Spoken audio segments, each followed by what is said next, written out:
para juntos saborearmos, degustarmos essa divina liturgia de ressurreição, porque a morte não tinha condições de segurar Jesus, e nem que quisesse muito fazê-lo poderia, porque a morte para a perdição foi eliminada exatamente no dia que Jesus morreu.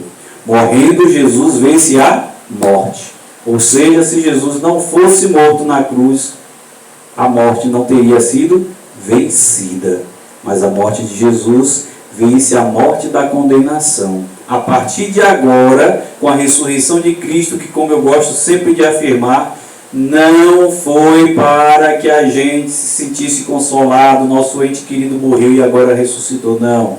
Foi para selar como selo da verdade de que tudo aquilo que ele prometeu é digno de confiança da nossa parte. Ou seja, nós podemos confiar em Jesus. Nós podemos confiar na pregação de Jesus. Quando Jesus disse: se alguém te rouba a túnica, entregue também a capa, é para que a gente confie que a justiça de Deus será feita na nossa vida. Felizes somos nós quando fomos perseguidos por causa do reino. Ou seja, se a gente começa a ser perseguido e falam mal da gente não deve se aborrecer em reclamar: oh meu Deus, eu sou tão perseguido, as pessoas estão falando mal de mim. Esqueça isso. Porque se esse falatório todo tem como pano de fundo e motivação o fato de você ser cristão, o fato de você viver uma vida nova em Jesus, seja você feliz. Por quê? Porque quem é perseguido por causa do reino tem a sua recompensa nos céus. A nossa tarefa aqui não é sermos agradados. Eu estava revendo, eu baixei todas as pregações lá do canal da paróquia ontem, né? E estava revendo algumas pregações minhas, e é interessante, né? Uma delas foi justamente a perseguição lá no tempo que eu celebrava em Sauípe, que o sacerdote fez a confusão que fez e ocasionou o término das celebrações em Sauípe. E eu lembro que eu dizia lá, e vou repetir: sou feliz e sinto-me feliz porque por estar pregando o Evangelho no lugar público, porque a palavra de Deus estava indo para todo o Brasil de uma vez só, que as pessoas do Brasil todo se reuniam lá. O inimigo utilizou o quê? Um colega. Veja, quando eu digo no batismo, que quando a gente diz assim: renunciais a Satanás, e o povo abre esbugalha os olhos, pensando que Satanás é aquele bicho feio com um tridente na mão, cheirando a enxofre, né? Com um rabo pontudo. Não. Às vezes Satanás se apresenta naquela pessoa que é seu amigo, às vezes é um parente seu que você até ama muito, mas que o seu comportamento de vida não é o comportamento de Deus. Mas padre, um parente meu é Satanás. E olha, se a gente for olhar a partir da repreensão que Jesus fez a Pedro, não é nenhuma coisa extraordinária, não. Porque ser um Satanás não significa dizer pertencer ao inimigo, mas significa dizer que está praticando as coisas que são do inimigo. Pedro, quando disse a Jesus: não, Senhor, jamais isso te acontecerá, de forma alguma permitirei que você seja açoitado, cuspido, agredido e crucificado. Lembram disso? Lá antes da quinta-feira santa, que Pedro falou para Jesus, e que foi que Jesus disse logo após ter dito: tu és Pedro, sobre esta pedra edificarei a minha igreja, sai para trás de mim, Satanás, porque os teus pensamentos não são os pensamentos de Deus. Então a nossa alegria da ressurreição de Cristo é exatamente essa: praticar as coisas que Jesus ensinou, viver essas coisas porque elas são verdade. E o que é que diz para nós que essas coisas são verdade? Cristo ressuscitou. Aí os judeus ficam meio que ofendidinhos quando a liturgia de hoje a gente grita que Cristo ressuscitou, que Cristo é o próprio Deus que se encarnou. No início era a palavra era o verbo era Deus e o verbo estava com Deus. Eles não aceitam porque eles queriam um grande rei, poderoso, com exércitos, carros e cavaleiros.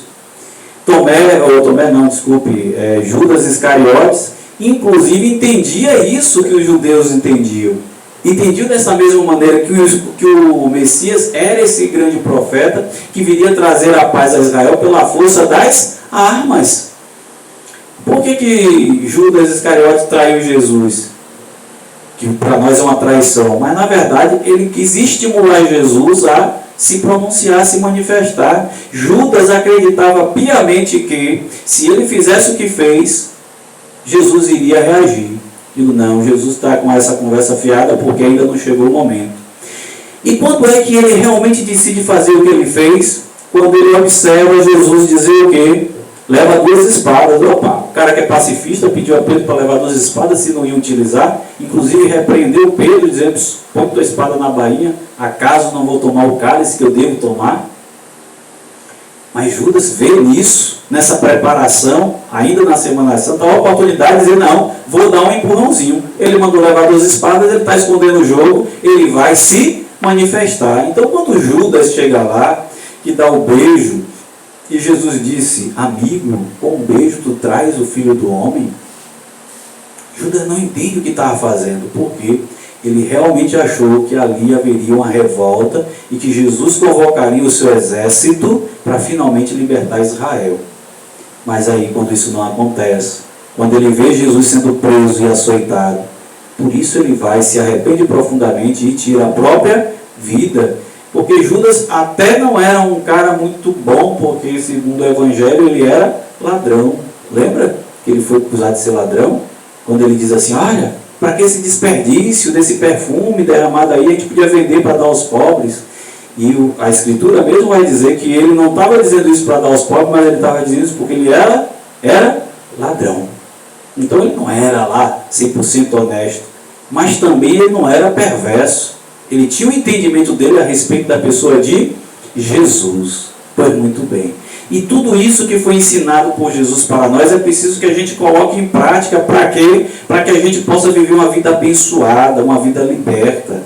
E para que a gente não pense que aquela liturgia que nós fazemos são contos da carochinha, é conversa fiada, são fábulas encantadoras, não é? De um homem pecador que impõe as mãos, diz umas palavras mágicas, e a partir dessas palavras mágicas, Deus se faz presente, supostamente se faz presente, para que a gente possa adorar. Na verdade, o que as Escrituras estão querendo afirmar para nós é exatamente isso. A nossa fé não é baseada nesses cultos mágicos.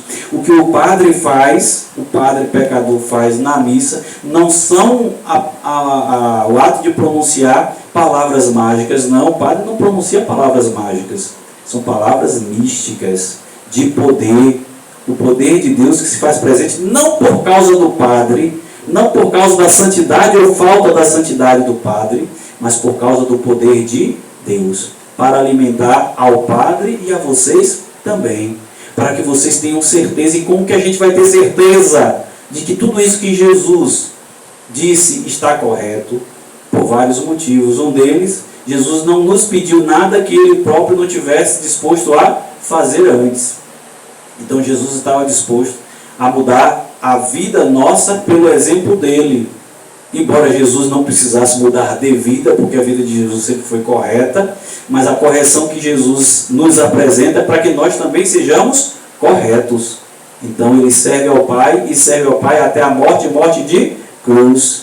Ou seja, viver uma vida de justiça, promover essa justiça, e essa que produz igualdade.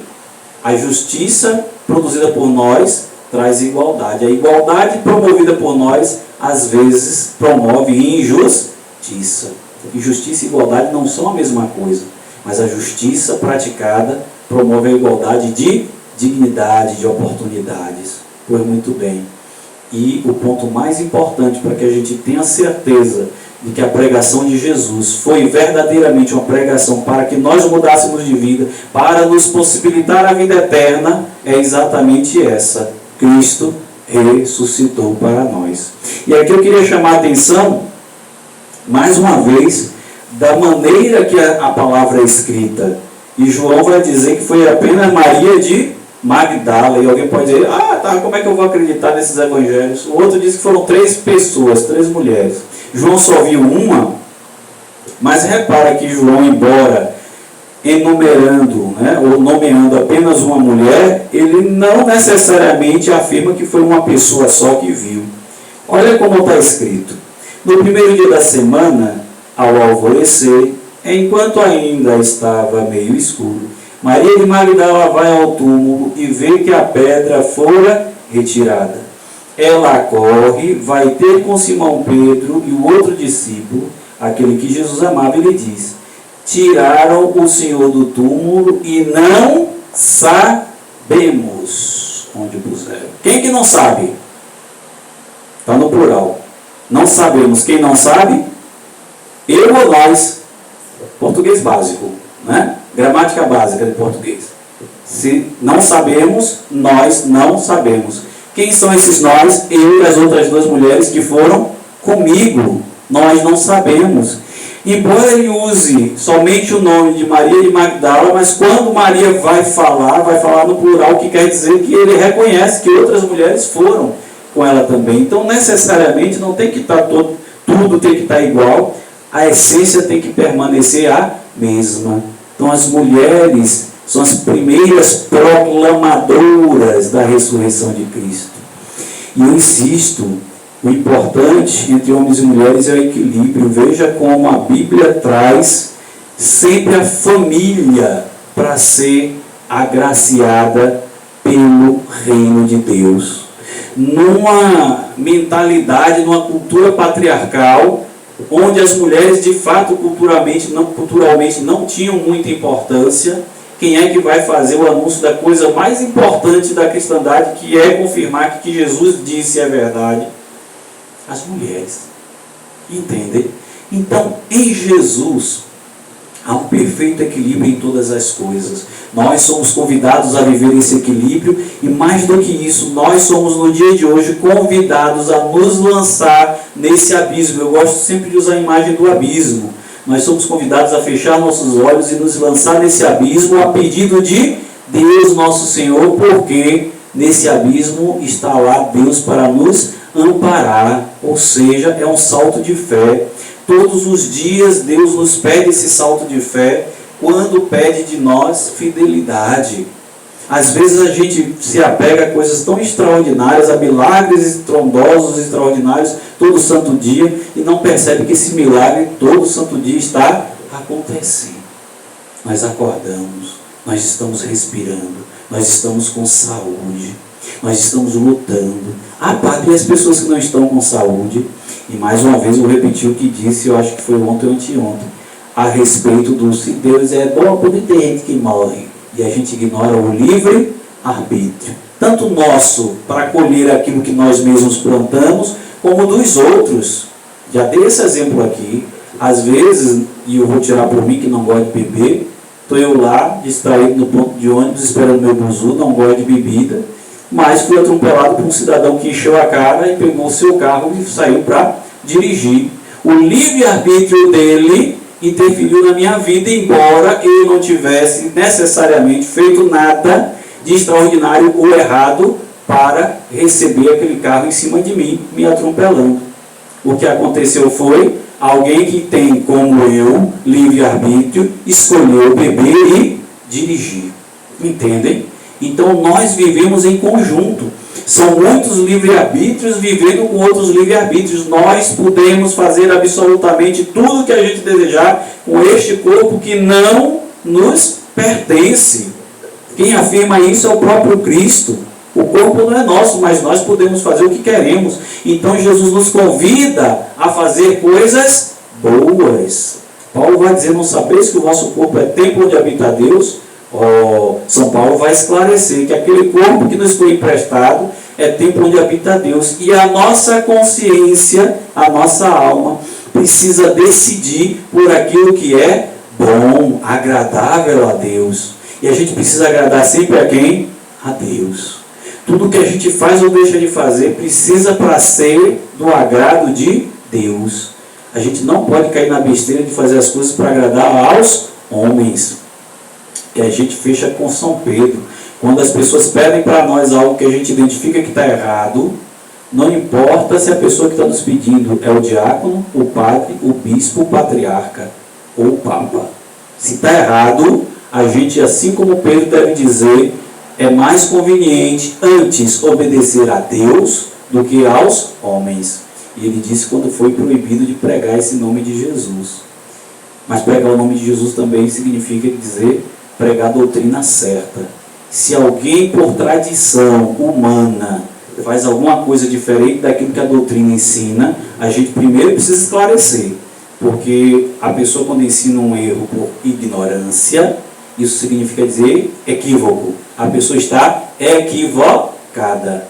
Mas quando você chama a atenção, diz isso aqui está errado, não é a forma correta, e a pessoa continua fazendo, aí a pessoa já não está mais equivocada, ela passa a estar errada. Errar é humano, permanecer no erro é burrice. Então que a gente possa sair das nossas ignorâncias, dos nossos equívocos, assim que nós somos chamados à atenção. Nós devemos, eu disse ontem, não nos apegar àquilo que a gente aprende, seja como autodidata, seja porque a gente fez uma faculdade, chegou a ter PhD, seja lá no que for da profissão. A gente precisa entender que nós somos eternos aprendizes. Estamos o tempo todo aprendendo, e hoje, uma lição muito importante nós aprendemos na Divina Liturgia de hoje. Jesus não é mentiroso. Gente, padre, não estamos celebrando Cristo ressuscitou? Olha o que eu estou dizendo. Jesus não é mentiroso. Ele ressuscitou e provou para nós que, ressuscitado, tudo aquilo que ele disse está correto. E a partir de amanhã, Jesus vai começar a juntar os cacos psicológicos de seus apóstolos, vai buscar os discípulos de Emaú, vai conversar com um, com o outro, porque ele deu uma ordem: permaneçam em Jerusalém, fiquem esperando a promessa que eu vou dar para vocês. Mesmo assim, custaram a entender que tudo aquilo tinha que acontecer com ele e era preciso estarem juntos. Então Jesus vai recolher todos, fazer com que eles estejam juntos para que possam receber o Espírito Santo de Deus, nosso Senhor. Amém? Louvado seja o nosso Senhor Jesus Cristo.